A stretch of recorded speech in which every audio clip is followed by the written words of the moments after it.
So I was in LA with my family a couple of weeks ago, and one of the things we did was go to the Getty Art Museum, which I had never been to before. And I kind of drive my family crazy in a museum because I like to actually stop and read all the stuff about the paintings as we're going. I think I inherited this from my grandfather, who, you could be halfway around a gallery in the Museum of Natural History and he'd still be reading like the very first exhibit about blue whales or whatever. So I was reading about the paintings while I was looking at them. And we were in sort of, we were looking at the hits. I mean, it was like French paintings from the 18th and 19th century. But, there's a reason everybody likes that stuff and it's fun to look at.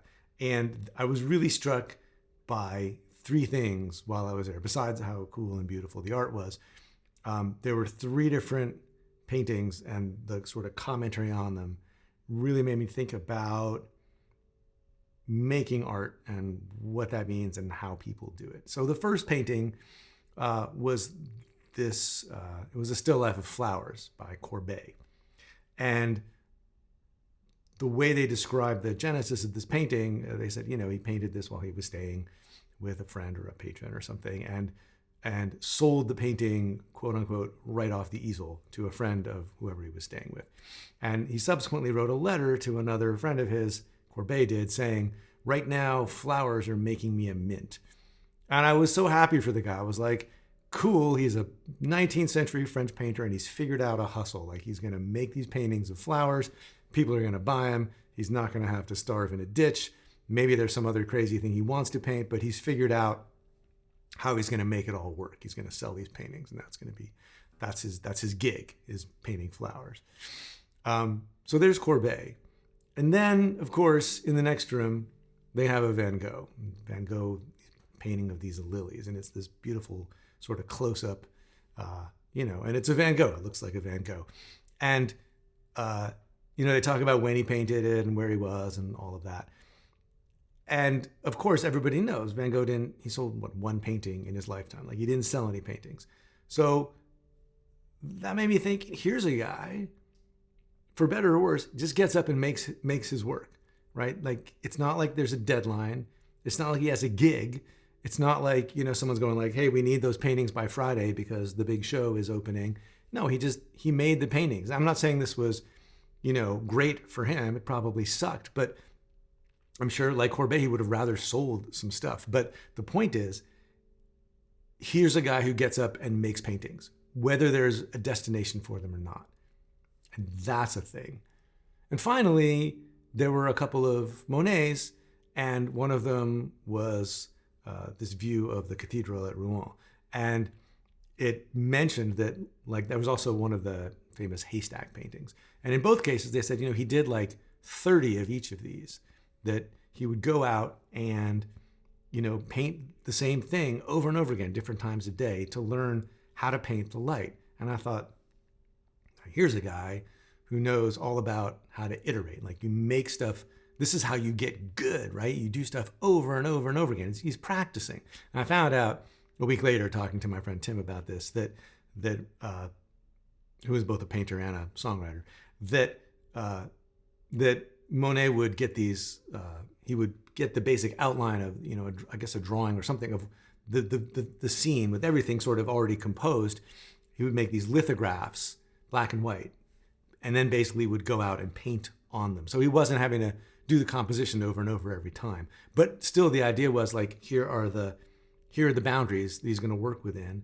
And then he's going to try to do it as many different ways as possible to try to get good at all the different permutations, all the different angles, just to sharpen the skills and just to keep doing the same thing from a different point of view creatively, just to become as good a painter as possible.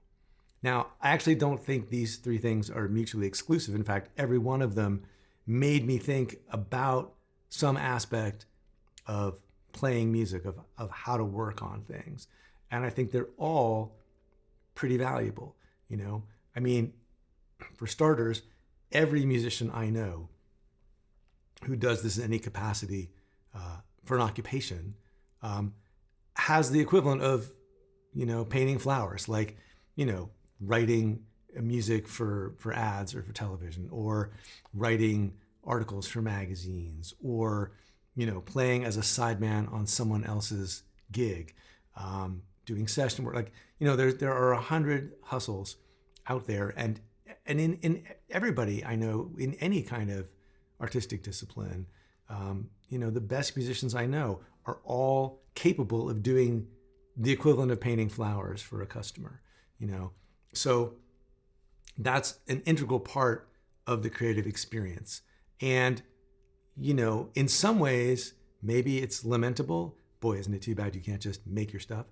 But on the other hand, like, I would go so far as to say that between 70 and 90% of what I know how to do, I learned how to do on some kind of job, right? And there's something different about working for a client, for a deadline. That's a kind of crucible that you can't, it's hard to simulate. And when you have a deadline, and when you have feedback, and you have someone coming back to you and saying, no, make it more purple, make it more green, make it longer, shorter, higher, shorter, different, you have to figure out how to do that, and that stretches you. And maybe it doesn't stretch you in ways you want to be stretched, but it does something for you. And there's an equivalent in the way that you choose to work on things on your own. But being in a band, being an accompanist, working with someone else makes you learn songs you wouldn't learn, makes you play in keys you wouldn't play in, makes you learn grooves and feels you wouldn't necessarily gravitate to yourself. So even if you're not making art, making music for a living, if you're in situations with other people, collaborating, working on stuff, even if it's playing for fun, it will push you and teach you and give you new things to know. Of course, the flip side of that is the Van Gogh model, right? Which is you get up and you make your stuff. And if you're a songwriter, or you have your own band or your own project, or you want to do your own thing, then the question is, you don't have to, right? Van Gogh did not have to paint those paintings. I mean, on some inner creative level, clearly he had to, or he wouldn't have gone through the life that he went through to make them. But, nobody's sitting around necessarily waiting for the songs I might write, or to be able to play the guitar in the ways that I'm interested in playing it. But I do it anyway, because that's interesting to me, and because I feel like it, and because it's rewarding. It doesn't happen as routinely as I would like unless I set up some kinds of boundaries. And those aren't necessarily paid boundaries. I mean, I'm in a song group that meets every week. So I got to write a song every week. And again, I can not show up. I can show up without a song. I can write a really crummy song in the last hour, or I can spend all week, really trying to craft something. But the point is, without a gallery, a client, a deadline, a commission, you can find ways to, again, put a kind of benign pressure on yourself to make stuff.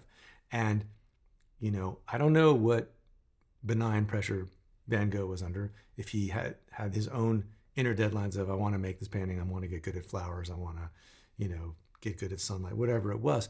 But there is this model of, you make the stuff you make. And these can exist side by side. You can be working for other people on a deadline for a client in one aspect of your work, and just be making whatever you want to make, in some other area of your creative life. This is also a pretty common model, and it's certainly one that I've spent time pursuing. And then finally, the Monet model of iterating. This is how you get good. This is practicing. This is why, when you've learned how to, say, improvise in the key of E, you then go and say, well, can I do that in the key of A? When you learn a lick in one position, you go, well, can I play this further up the neck? When you learn a cool chord voicing or a cool chord substitution in one place, you go and look at where to do it elsewhere. Now, the extreme of this is the approach you find in jazz pedagogy, which is learn to play everything in all. You learn one thing, you learn it in all 12 keys, you learn it at every tempo you can possibly execute, and on and on and on.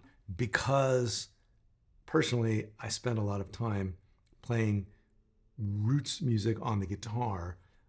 I don't have that kind of, I don't aspire to that kind of universality personally, because just because I can do something in E doesn't mean I'm going to want to do it in B flat, because I don't think I'm going to be finger picking in B flat anytime soon.